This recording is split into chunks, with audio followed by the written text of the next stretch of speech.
करायला कोणीच तयार नाही सर. आम्हाला एक पाऊल उचलावं लागतंय. आम्हाला एक पाऊल उचलावं लागते का नाही?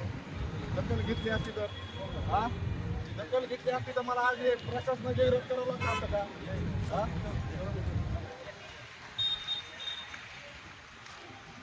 या प्रशासनाचा धिक्कार असो, या प्रशासनाचा धिक्कार असो. कोणत्या गाडीत बसलेला होता काय उत्तर देते तुमच्याकडे पुरावे आहेत का त्यांच्या चौकशा नाहीत करीत कंट्रक्शनच्या ह्याच्या त्यांनी आमच्या चौकशा लावल्या तिथं. हे कशामुळं म्हणजे न्याय कोणाकडे मागायचा आम्ही त्यांनी आम्ही कायदेशीर बी लढायला तयार आहेत.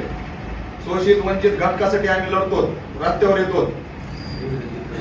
त्याच्यासाठी कसलं यायचं प्रति उत्तर नाही. हे काय ही वेळ आणली ना त्यांनी, ही आत्मदानाची वेळ आणते. त्याशी पर्याय नव्हता मला.